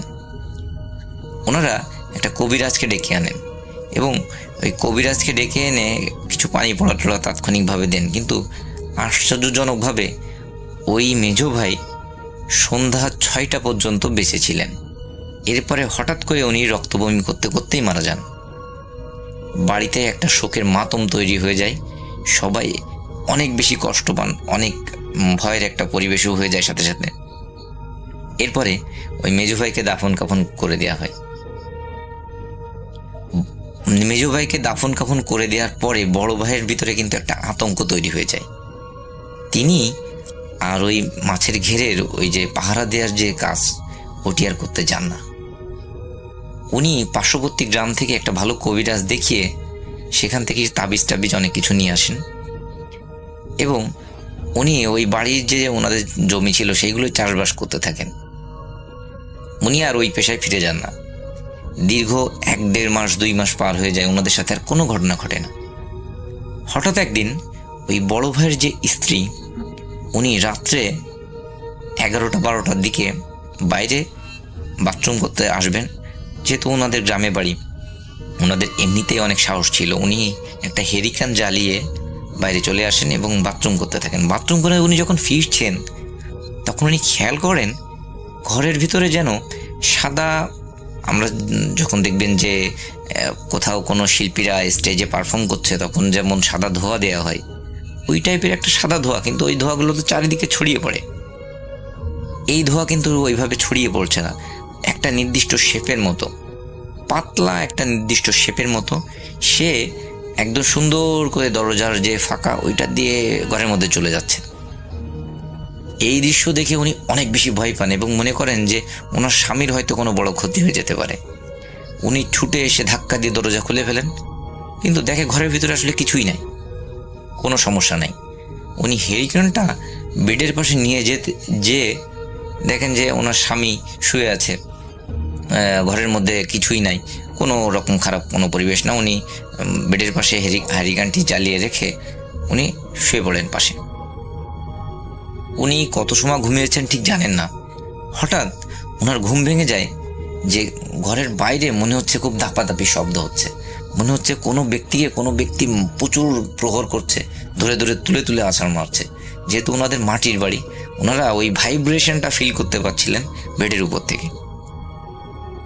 ওনার মনে যেহেতু একটা আতঙ্ক কাজ করছিল, উনি আর কোনো কিছু খেয়াল না করেই দরজা খুলে বাইরে চলে যান এবং বাইরে চলে যেয়ে একটা দৃশ্য দেখে উনি আতঙ্কে চিৎকার দিয়ে উঠে সেন্সলেস হয়ে যান।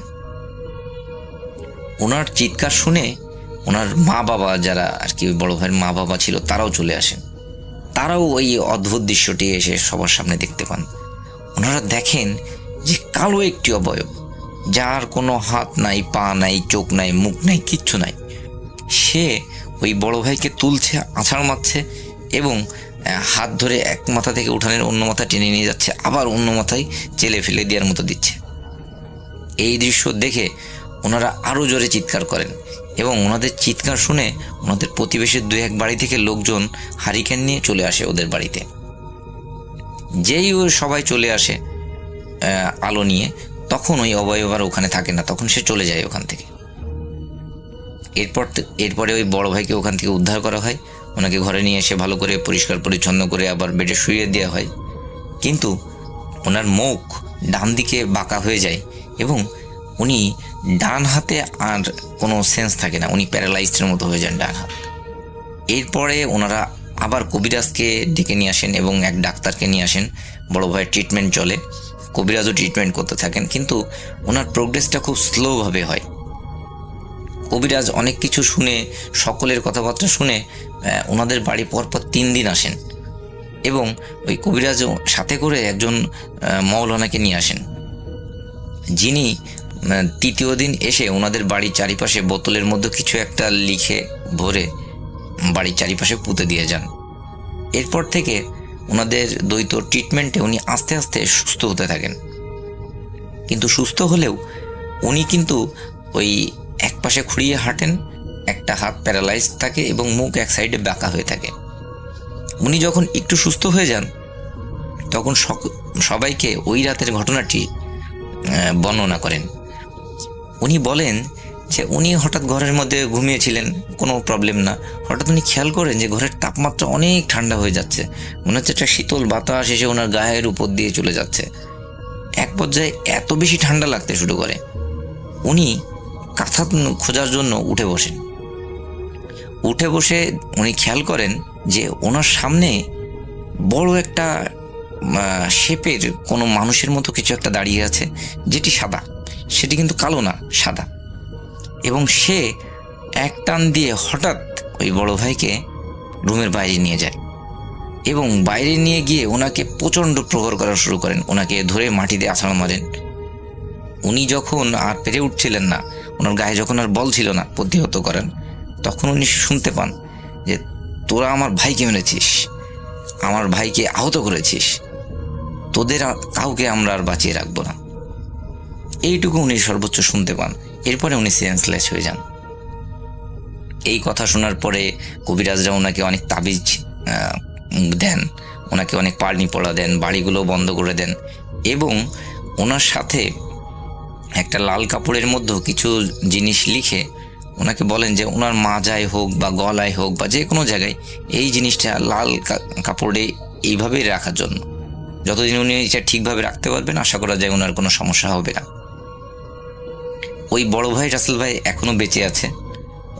ওর পর থেকে ছোটোখাটো সমস্যা হলেও বড় তেমন কোনো সমস্যা হয়নি, কিন্তু উনি অতটা সুস্থভাবে আর চলাফেরা করতে পারেন না।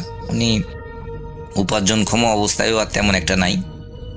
উনি যখন ঘটনাটি আমার সাথে শেয়ার করছিলেন, উনি অঝরে কাঁদছিলেন যে উনি ওই ঘেরের ডিউটি দিতে যে 2 ভাইকে হারিয়েছেন, ওনার জীবনটা এত কঠিন হয়ে গেছে।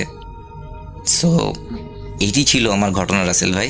যদি ঘটনাটি আপনাদের ভালো লেগে থাকে, তাদের উদ্দেশ্যে ঘটনাটি শেয়ার করবেন এবং সবাই ভালো থাকবেন।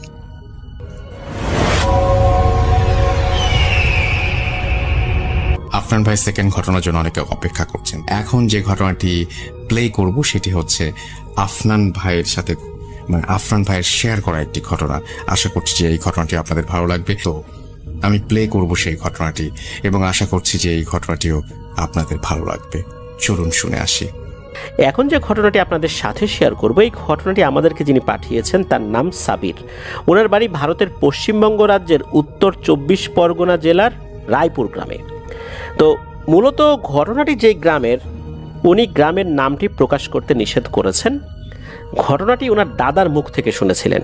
অনেক আগের একটি ঘটনা, আনুমানিক 1940-45 সাল এরকম হবে আর কি। তখন দাদার বয়স ছিল 16-17 বছর। তো ওই সময়ে ওই গ্রামে একটা পুকুর ছিল। অনেক লোকজনই সেই পুকুরে গোসল করতে আসতো, বিশেষ করে মহিলারা বেশি আসতো আর কি। দুপুরের দিকে মহিলাদের আনাগোনা বেশি হতো। একদিন দুপুরবেলা পুকুর পাড়ে একজন মহিলা গিয়েছেন কাপড় কাচতে। তখন সময়টা ছিল শীতকাল। তো দুপুরের দিকে সেই বাড়ির পুকুরের দিকে, বা যেই বাড়ির আর কি পুকুর আর কি, সেই বাড়ির ওই পুকুরের দিকে খুব একটা লোকজন যেত না। হঠাৎ করেই লোকজন চিৎকার শুনতে পায়। দূরে যাদের বাড়িঘর আছে আর কি, তারা একটা চিৎকার শুনতে পায়। তো আশেপাশের বাড়িঘর থেকে লোকজন যখন ওই চিৎকারের উৎস কোত্থেকে আসলে সব চিন্তা করতে করতে পুকুরের কাছে আসেন। এসে দেখেন যে ওই যে ভদ্রমহিলা, উনি অজ্ঞান হয়ে পুকুরের একপাশে পড়ে আছেন। সবাই তো তাকে ধরে বাড়িতে নিয়ে আসে। কিছুক্ষণ বাদে তার হুঁশ ফিরলে সে জানায় যে পুকুরের অপর পাশে একজন বৃদ্ধা মহিলাকে সে দেখেছে। ওই বৃদ্ধা মহিলা তাকে ডাকাডাকি করছে, আর তার চেহারাটা নাকি ছিল খুব ভয়ঙ্কর। তো মূলত ওই ভয়ঙ্কর চেহারা দেখেই সে চিৎকার করেছে। তারপর আর তার কিছু মনে নাই। এটা ছিল ওই ভদ্র মহিলার ভাষ্য আর কি। আসলে কি হয়েছিল সেটা আমরা পরে জানবো। তো তখনকার মতো তার আর কোনো সমস্যা হয় নাই ওই ভদ্র মহিলার। তো রাতে উনি শুয়ে আছেন তার হাজবেন্ড বাচ্চা কাচ্চা নিয়ে। হঠাৎ করে রাতের বেলা তার ঘুম ভেঙে যায় কোনো কিছু শব্দে। ঘুম ভাঙতেই নাকি উনি দেখতে পান এক ভয়ঙ্কর চেহারা। সেই ভয়ঙ্কর চেহারাটা হচ্ছে সেই বৃদ্ধা মহিলার, যাকে উনি পুকুর পাড়ে দেখেছিলেন। তো উনি তো চিৎকার করে উঠছেন। ওনার স্বামী জিজ্ঞেস করে কি হয়েছে, বলে যে ওই যে পুকুর পাড়ের ওই মহিলাকে আমি আবার দেখছি ঘরের মধ্যে। তো এটা বলতে বলতে নাকি সে আবার অজ্ঞান হয়ে যায়।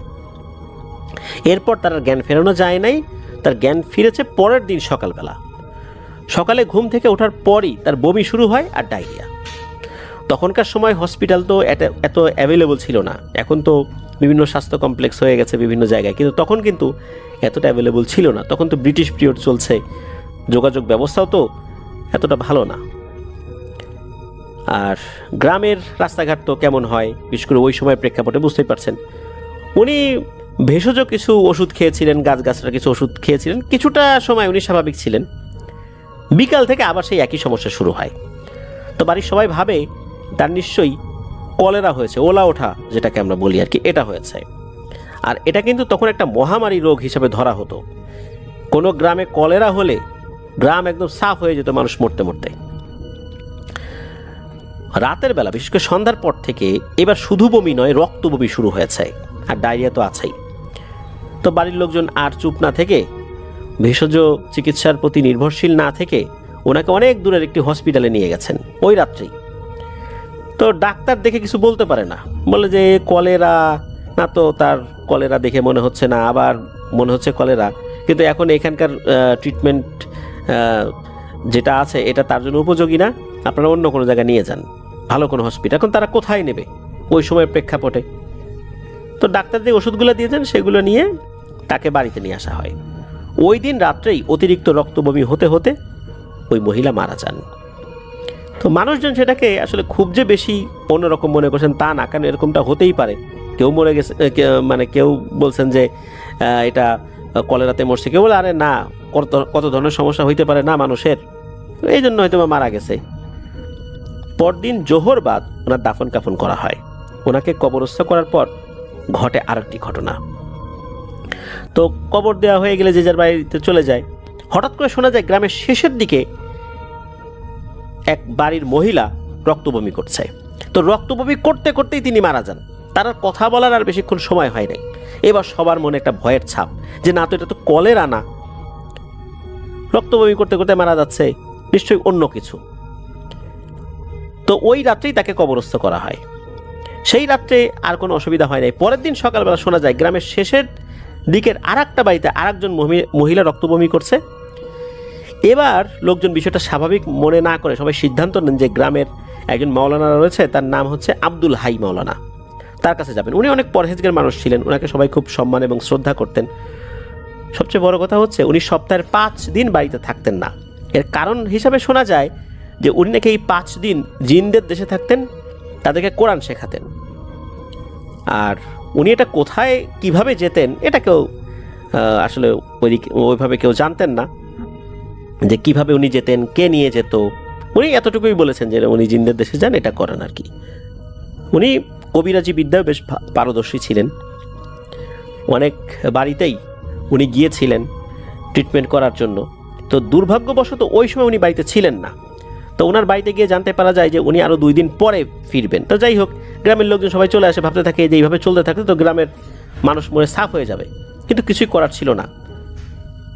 তারপরে ঘটে আরও মৃত্যু। গ্রামের শেষ দিকে শুরু করে আস্তে আস্তে গ্রামের মাঝ বরাবর কিন্তু চলে এসেছে। একে একে এই বাড়িগুলো পার হতে হতে গ্রামের মাঝ বরাবর চলে এসেছে। প্রত্যেক বাড়ি থেকে মানুষ মারা যাচ্ছে, আর সবাই মারা যাচ্ছিল রক্তবমি করে। একটা দাফন করে মানুষ বাড়িতে ফেরত আসে, শুনে আর একটা বাড়িতে লোক মারা গেছে। এইভাবে এই 2 দিনেই 40 থেকে 60 জন লোক নাকি মারা গিয়েছিল। 2 দিন পর হুজুর যখন সকালে গ্রামে ফিরেছেন, উনি বাড়িতে মানে ঢুকেই তো শুনছে তার পরিবারের কাছ থেকে এরকম সমস্যা হয়েছে, গ্রামে এই সমস্যা চলছে, তার বাড়ির লোকজন আতঙ্কে আছে। তখন উনি দ্রুত গ্রামের মানুষদের সাথে কথা বলেন। ওনাদের মুখে সব কিছু শুনে হুজুর বলেন, ঠিক আছে, বিকালবেলা আমি দেখি আরও কিছু জানার চেষ্টা করি, তারপর তোমাদের সাথে কথা বলবো। তো ওই বিকেল হতে হতে আরও 3 জন মারা গিয়েছিল। হুজুর ওই 3 জনের জানাজায়ও সামিল হন। জানাজা শেষ করে উনি সন্ধ্যার দিকে সবাইকে ডাকেন। ডাকার পর সবাইকে বলেন যে এখন আমার সাথে কবরস্থানে চলেন। সবাই ওনার কথা মতো কবরস্থানে যায়। এরপর হুজুর বলেন যে আচ্ছা বলেন তো, সর্বপ্রথম কে রক্ত বমি করে মারা গিয়েছিল? সবাই সেই মহিলার কবর দেখে বলেন যে হুজুর এই যে সেই মহিলার কবর। তখন হুজুর সেই মহিলার কবরের পাশে গিয়ে দাঁড়ালেন। দাঁড়িয়ে উনি কোনো একটা কিছুর আওয়াজ শুনতে পান, কিন্তু অন্যরা কিন্তু সেই আওয়াজ শুনতে পাচ্ছিল না। উনি বলেন যে আমি এর ভেতর থেকে কোনো একটা কিছুর আওয়াজ শুনতে পাচ্ছি, আপনারা সেটা শুনতে পারবেন না। এরপর হুজুর সবাইকে উদ্দেশ্য করে বলেন, এই কবরটা আপনারা খোঁড়া শুরু করেন, একটা পর্যায়ে এসে আমি খুঁড়বো, আপনারা প্রাথমিক কাজটা শেষ করেন। তো কবর খোঁড়ার জন্য ওই সময়ে আসলে কারো বাড়ি থেকে কিছু আনতে হয় নাই। একে একে আসলে যেভাবে মানুষ মারা যাচ্ছিল কোদাল সাপল ওই কবরস্থানেই ছিল। তো সেগুলো নিয়েই ওই মহিলার কবরটা উপর থেকে খোঁড়া শুরু হয়। কিছুক্ষণ বাদে হুজুর বলেন, থামেন আপনারা, এবার দূরে সরে যান, এবার আমি কবর খুঁড়ব। এরপর হুজুর কবর খোঁড়া শুরু করেন। খুঁড়তে খুঁড়তে উনি কোদাল ফেলে দিয়ে কিছু মানুষকে ডাকেন। তারা কাছে গিয়ে দেখতে পায় ভয়ঙ্কর এক জিনিস। ওই যে মহিলা কবরের ভেতরে এক কোণায় বসে আছে। মনে হচ্ছে যে শীতকালে মানুষ জুবুথুবু হয়ে বসে থাকে না, ওইভাবে বসে আছে। তখন হুজুর এটাও দেখেন, ওই মহিলা ওই যে কাফনের কাপড় সে এক পাশ থেকে মানে চিবিয়ে চিবিয়ে তার গলার মধ্যে ঢুকিয়েছে।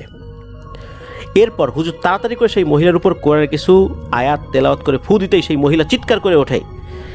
কিন্তু সেই কণ্ঠটা সেই মহিলার ছিল না, কারণ ওই মহিলার আত্মীয় স্বজনরা তো সেখানে ছিল। এই কণ্ঠটা অস্বাভাবিক কণ্ঠ। ওই মহিলা কোনোভাবেই স্বাভাবিক হচ্ছে না, মানে সে তো মারা গিয়েছে, সে শুয়ে পড়বে না, এরকম না। হুজুর সেই মহিলাকে বলছে, যাই তুই কাফনের কাপড় চাবানো বন্ধ কর। ওই মহিলাটা বলছে, আমাকে তোরা এখানে রেখে চলে যা, আমার কাজ শেষ হলে আমিও চলে যাব, তোরা তোদের কাজ কর, আমি আমার কাজ করি। তখন হুজুর বলেন যে তা তো হবে না, তুই তো তোর কাজ করতে পারবি না, তুই যে কাজ করা শুরু করছিস এই ধরনের কাজ পৃথিবীর বিভিন্ন জায়গাতেই হয়, আর এগুলো কিভাবে বন্ধ করা লাগে সেটা আমি জানি। তোর মতো বহু পিশাচ এই কাজ করছে, এরকম ঘটনা বহু বছর ধরেই ঘটতেছে। তুই যখন পুরোপুরিভাবে এই কাফনের কাপড় তোর গলার মধ্যে ঢুকাই নিবি তখন বহু লোক মারা যাবে এই গ্রামের। এই তো এটা যে পুরনো এক জাদু রে, এটা আমি খুব ভালো করেই জানি। আর এখন কি করতে হবে তুই দেখ যে আমি কি করি তোর সাথে।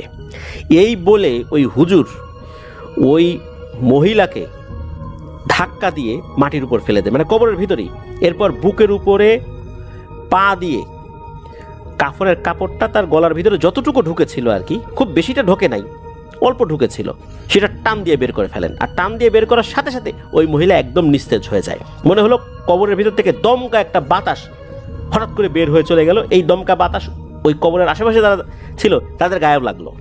বোঝাই যাচ্ছে এই কবরের ভিতর ভয়ঙ্কর একটা পিশাচ ছিল যে এই কাজটা করেছে। তো হুজুর সাথে সাথে বলেন যে এই লাশটা এখনই উঠান, এনাকে আবার গোসল দিতে হবে, নতুন কাফনের কাপড় পরাতে হবে। আর ভয় পাবেন না, সমস্যার সমাধান হবে ইনশাল্লাহ। আর আমার কথোপকথনে নিশ্চয়ই বুঝতে পারছেন যে এটা স্বাভাবিক কোনো ওলা ওঠা না, এটা জাদুর কারণে হয়েছে। আর এটা অনেক প্রাচীন একটা পদ্ধতি যেটা জিনেরা এই কাজটা করে থাকে, পৃথিবীর বিভিন্ন জায়গাতেই এই ঘটনা ঘটে। তো এটার চিকিৎসাও আছে, চিন্তা করবেন না। লোকজন দ্রুত কাফনের কাপড় জোগাড় করে ফেলে, কারণ যেভাবে মানুষ মারা যাচ্ছিল অনেকেই বাড়িতে কাফনের কাপড় এনে রেখে দিছিল যে এই বাড়িতে না জানি কে মারা যায়, মানে এমন একটা অবস্থা হয়েছিল আর কি। তো দ্রুত কাফনের কাপড় আনা হয়, তাকে গোসল দেওয়া হয়, গোসল দেওয়ার পর ওই পুরনো কাফনের কাপড়টা আলাদা রাখা হয়। হুজুর এটাকে আর ওই কবরের ভিতরে দিতে দেন নাই, নতুন আর একটা কবর খোঁড়া হয়েছিল, ওই কবরটাকে ঢেকে দেওয়া হয়েছিল। এরপর ওই মহিলাকে আবার দাফন কাফন করা হয়। এরপর ওই কাফনের কাপড়টা নিয়ে হুজুর উপস্থিত লোকজনদেরকে নিয়ে তার বাড়িতে চলে আসেন। তার বাড়িতে আসার পর উনি একটা গোল বৃত্ত এঁকে ওই কাফনের কাপড়টা ওই বৃত্তের মধ্যে বসিয়ে উনি রুকিয়া শুরু করেন। অল্প কিছুক্ষণের মধ্যে হঠাৎ করে দেখা গেল ওই কাফনের কাপড়টা নড়াচড়া শুরু করেছে। আর মনে হচ্ছে যে ওই কাফনের কাপড়ের ভেতরে কোনো একটা মনুষ্য অবয়ব ঢুকে গেছে। বোঝা যাচ্ছে হাত কোনটা, পা কোনটা, মাথা কোনটা, কিন্তু ভেতরে যে কিছু নাই ফাঁপা, এটা বোঝা যাচ্ছে আবার। আর ওর ভেতর থেকে গোংরানির আওয়াজ, বলে ওঠে, এই আমার ডাকছিস কেন, তোদের সবাইকে মেরে ফেলবো, এই বলে গালিগালাজ করতে থাকে। তখন হুজুর বলে যে ওই কাজ শেষ, ওই কাজ তুই পারবি না, কারণ তুই এমন এক পদ্ধতি অবলম্বন করছিস যেই পদ্ধতি আমার জানা আছে যে কিভাবে আমি এটার সমাধান করব। আর বলছি না পৃথিবীর বিভিন্ন জায়গাতে এই ঘটনা ঘটে, তুই কাজটা ভালো করিস নাই, আরে শাস্তি তুই পাবি, তোকে তো ছাড়বো না রে, এতগুলো মানুষকে তুই মারছিস, কি অপরাধ ছিল বল, কেন মারলি? তখন ওর ভেতর থেকে ওই গোংরাতে গোংরাতে ওই গজরানো কণ্ঠে বলে ওঠে যে আমি ওলা বুড়ি, আমার চেহারা যেই দেখবে সেই মরবে, এটাই পদ্ধতি।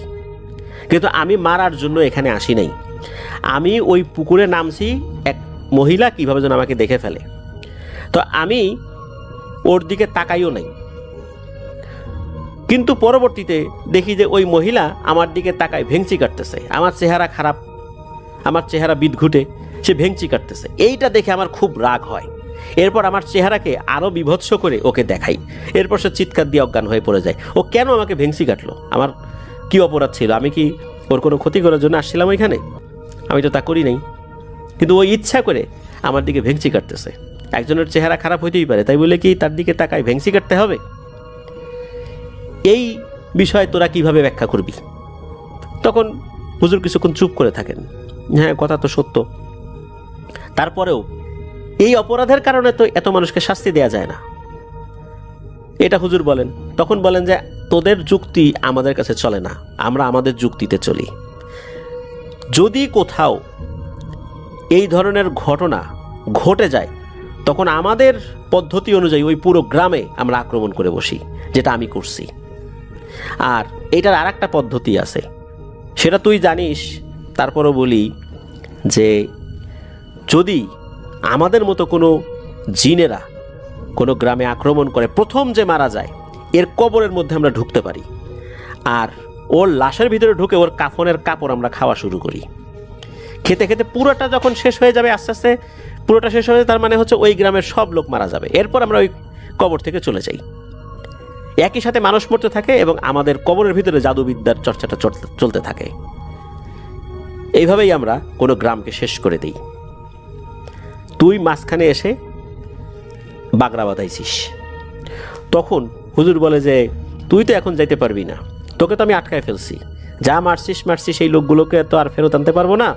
তবে তুই নিরীহ লোকদেরকে যে হত্যা করছিস কোনো কারণ ছাড়া, এর শাস্তি তুই পাবি। এটা বলার পর হুজুর কি করে, উনি কিছু দোয়া পড়তে থাকে। ওনার খুব পরহেজগার একটা শক্তিশালী জিন ছিল, সে জিনের সর্দার, তাকে আহ্বান করে। সেই জিনের সর্দারও কিছুক্ষণের মধ্যেই চলে আসে। উপস্থিত লোকজন সর্দারের আগমন বুঝতে পেরেছে, কিন্তু দেখতে পায় নাই। মনে হলো একটা বাতাস আসলো, হুজুর কিছু কথোপকথন করলো তার সাথে, তার কিছু কিছু শব্দ উপস্থিত লোকজন শুনতে পেরেছিলেন। এরপর কি হলো, হঠাৎ করে ওই যে কাফনের কাপড়ের মধ্যে একটা মনুষ্য অবয়বের মতো মনে হচ্ছিল, কাফনের কাপড়টা ধপাস করে মাটিতে পড়ে যায়, মানে এর ভিতরে কিছু নাই। এরপর মনে হলো একটা দমকা বাতাস ওই বাড়ি থেকে চলে গেল। তো হুজুর তখন বললেন যে এই জিন সর্দার এই খুনি পিশাচটাকে ধরে নিয়ে গেছে, আর ও যদি জীবিত থাকে ও এইভাবে আবার বিভিন্ন গ্রামে গিয়ে হামলা করবে। এটাই ওদের কাজ। এভাবেই ওরা মানুষকে হত্যা করে, নিজের শক্তি বাড়ায়, আর কোনো কবরের ভিতরে গিয়ে কোনো লাশের কাফন খাওয়া শুরু করে। এটাই এদের একটা জাদুর পদ্ধতি। একে জিন সর্দার নিয়ে গেছে, ওরা এর বিচার করবে। পরবর্তীতে জানা যায় যে ওই জিন সর্দার এই পিশাচকে মৃত্যুদণ্ড দিয়েছিল।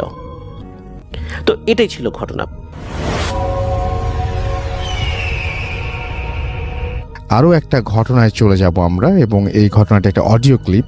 চলুন শুনে আসি অডিও ক্লিপটি। আশা করছি এই অডিও ক্লিপটিও আপনাদেরকে অনেক অনেক আনন্দ দেবে। চলুন শুনে আসি। হ্যালো রাসেল ভাই, আসসালামু আলাইকুম। আশা করি আপনি ভালো আছেন আর ভালো দলে আছেন। আমি রিপন আদিত্যমারি লালমিহাট থেকে আপনাকে এই ঘটনাটা পাঠিয়েছি। আমি আজকে যে ঘটনাটা আপনাকে শেয়ার করব, এটা আমাদের গ্রামের মসজিদের মুয়াজ্জিনের সাথে ঘটে যাওয়া একটা ঘটনা।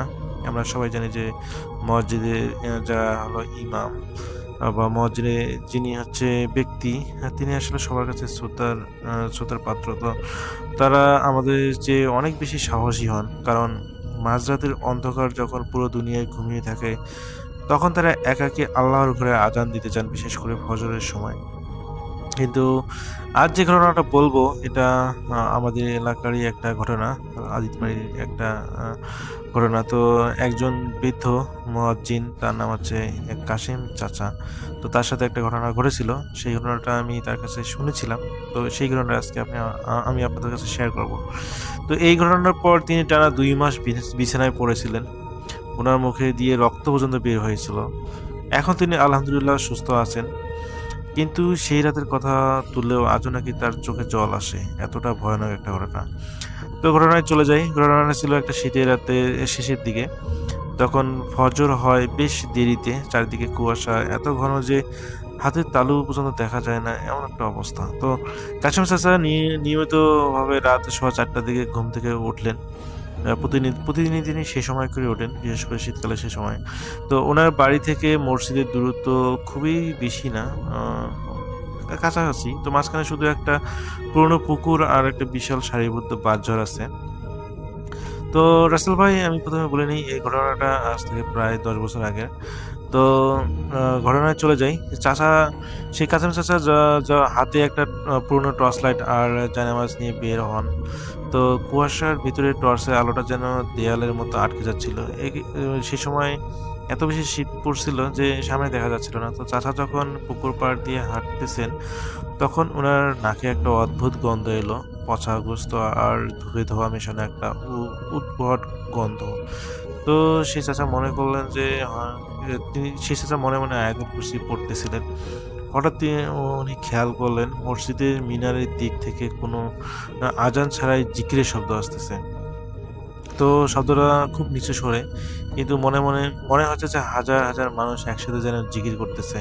তো চাচা ভাবলেন যে হয়তো তাবলিগের কোনো জামাত এসেছে। উনি পা চালিয়ে মসজিদের গেটে আসলেন, কিন্তু গেটে এসে ওনার রক্ত যেন হিম হয়ে গেল। মসজিদের বিশাল কাঠের দরজাটা ভিতর থেকে বন্ধ, কিন্তু ভিতর থেকে সেই জিকিরের শব্দটা আরো তীব্র হয়ে আসতেছে। আর সবচেয়ে অদ্ভুত ব্যাপার হলো, জানালার ফাঁক দিয়ে দেখা যাচ্ছে ভিতরে নীল রঙের একটা আলো জ্বলছে, অথচ মসজিদের যে বাতিগুলো লাগানো, সেই বাতিগুলোর মধ্যে কোনো ধরনের নীল বাতি নেই। তিনি যেহেতু নিয়মিত সেই মসজিদে আজান দেন এবং নামাজ পড়েন, তিনি সবকিছুই জানেন। সেখানে কোথায় কোন বাতি আছে না আছে সবকিছুই খুঁটিনাটি সবকিছুই জানেন। তো চাচা যখন পকেট থেকে চাবি বের করে তালা খুলতে চাইলেন, তখন ওনার মনে হলো কেউ ওনার কানের কাছে একদম ফিসফিস করে বলল, চাবি দিয়ে তালা খুলো না কাশেম, আজ ওরা নামাজ পড়তে এসেছে। এই ধরনের একটা কথা শুনলেন। কেউ একজন তাকে বলার চেষ্টা করতেছে যে ভিতরে ওরা নামাজ পড়তেছে, চাবি দিয়ে তালা খুলিও না, এই ধরনের একটা ইশারা চাচাকে দিল। তো চাচা ভয় পেলেও ভাবলেন এটা হয়তো তার মনের ভুল, বা তিনি এটা ভুলভাল ভাবছেন। তো উনি কাঁপা কাঁপা হাতে তালা খুললেন এবং দরজাটা খোলার সাথে সাথেই এক ঝটকায় মসজিদের ভিতরে সব আলোচনা নেমে গেল। তো জিকিরের শব্দটাও যেন এক মুহূর্তে থেমে গিয়ে এক পৈশাচিক নিস্তব্ধতা নেমে এলো। চাচা নিজের টর্চ লাইটটা জ্বালানোর চেষ্টা করলেন, কিন্তু নতুন ব্যাটারি থাকা সত্ত্বেও টর্চ লাইটটা জ্বলল না। অথচ তিনি আসার সময় সেই টর্চ লাইটটা জ্বেলেই আসতেছিলেন, জ্বালিয়ে আসছিলেন। এখন আবার তার টর্চ লাইটটা জ্বললো না কেন, তিনি বুঝতে পারলেন না। তো অন্ধকারের মধ্যে চাচা যখন মেহরাবের দিকে এগিয়ে যাচ্ছেন, তখন উনি হোঁচট খেয়ে পড়ে গেলেন। নিচে হাত দিতেই ওনার মনে হলো উনি কোনো মানুষের শরীরের উপর পড়েছেন, কিন্তু শরীরটা বরফের মতো ঠান্ডা আর চামড়ার মতো খসখসে। তো উনি হাত দিয়ে অনুভব করলেন সেই শরীরে কোনো মাথা নেই। ঠিক ওই সময় সারা মসজিদের ভিতরে একসাথে শত শত যেন অট্টহাসি, এরকম অট্টহাসি দিয়ে উঠলো কেউ। তো চাচা দেয়ালে হাত দিয়ে দাঁড়িয়ে পড়ার চেষ্টা করলেন। হঠাৎ মসজিদের উপরে ফ্যানগুলো কোনো বিদ্যুৎ ছাড়াই প্রচণ্ড গতিতে ঘুরতে শুরু করলো। বাতাসে একটা শো শো শব্দ তৈরি হলো। চাচা দেখলেন অন্ধকারের মেহরাবের সামনে একটা বিশাল আকৃতির অবয়ব দাঁড়িয়ে আছে। লোকটা প্রায় 7-8 ফুট লম্বা হবে, মাথায় একটা সবুজ পাগড়ি, কিন্তু তার কোনো পা নেই, সে যেন শূন্য ভেসে বেড়াচ্ছে। তো সেই অবয়বটা কাশেম চাচা দিকে এগিয়ে তাকিয়ে একটা ধমক দিয়ে বলল, এখনো আজানের সময় হয়নি, ফিরে যা। এরকম করে একটা ধমক দিল। তো চাচা তখন জীবন বাঁচাতে উল্টা দিকে দিলেন এক দৌড়, কিন্তু মসজিদের মেঝেটা যেন লম্বা কয়েক মাইল হয়ে গেল। উনি দৌড়াচ্ছেন, কিন্তু দরজা আর পার হচ্ছেন না। ওনার মনে হলো পিছনের সেই বিশাল ছায়াটা ওনার দিকে হাত বাড়িয়ে এগিয়ে আসতেছে। ঠিক তখন সেই ছায়াটা ওনার ঘাড়ের কাছে নিঃশ্বাস ফেললো, এবং তখনই বাইরে থেকে ফজরে হওয়ার অক্তর প্রথম ইশারা ভেসে আসলো। বিশেষ করে অন্যান্য মসজিদে যে আজান যখন দেয়, তো সেই সময় তিনি তার মনে হচ্ছে একটা ঘোরের মধ্যে ছিলেন। তিনি তার জ্ঞান ফিরে পান এবং তিনি লক্ষ্য করেন সাথে সাথে যেন তার আশেপাশে সবকিছু যেন অদৃশ্য হয়ে গেল।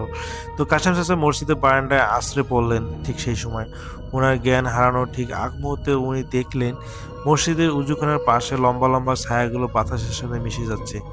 তো সকালে মুসল্লিরা এসে যখন চাচাকে এরকম রক্তাক্ত অবস্থায় উদ্ধার করে, ওনারা দেখেন যে ইমাম সাহেবের বা মুয়াজ্জিনের ওনার পিঠে এবং গলায় নীল রঙের আঙ্গুলের ছাপ ছিল, যেন কেউ ওনাকে পৈশাচিক শক্তি বা অনেক জোরে শক্তি দিয়ে তার গলা চেপে ধরেছিল। তো চাচা সুস্থ হতে প্রায় 2 মাস সময় লেগেছিল। দীর্ঘ সময় তিনি কথা বলেননি সেদিনের ঘটনার পর, এবং যখন তিনি সুস্থ হন তারপরে তিনি সেদিনের ঘটনাটা শেয়ার করেন।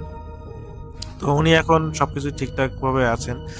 কি কারণে উনি 2 মাস ধরে অসুস্থ ছিলেন সেটা আসলে জানা যায়নি, তবে এটা একটা ঘটনা ঘটেছিল ওনার সাথে, কাছাকাছির সাথে।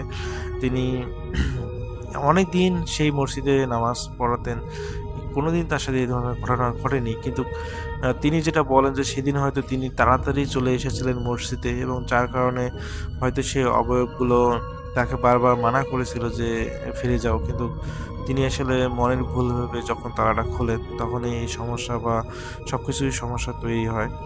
তো পরবর্তীতে সেই কাসেম চাচা জানান যে তার সাথে আর এই ধরনের ভৌতিক ঘটনা ঘটেনি, বিশেষ করে সেই রকম। তবে এর পরবর্তীতে তার সাথে ছোট ছোট কিছু ভৌতিক ঘটনা ঘটেছে, যেগুলো আমি তার কাছ থেকে কালেক্ট করেছি। আমি চেষ্টা করব পরবর্তী এপিসোডে সেগুলো শেয়ার করার।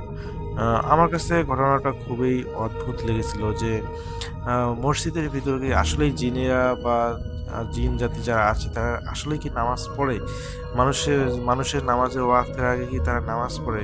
তো এই বিষয়টা আসলে আমার কাছে খুবই রহস্যজনক মনে হয়েছে, এবং ঘটনাটা খুবই আমার কাছে ভালো লেগেছিল। যখন উনি আমাকে ঘটনাটা বলেন, উনি অনেক সুন্দরভাবে গুছিয়ে বলেছিলেন। আমি আসলে রাসেল ভাই আপনাকে চেষ্টা করেছিলাম যে ঘটনাটা পাঠিয়ে দেওয়ার, কিন্তু আমার লেখার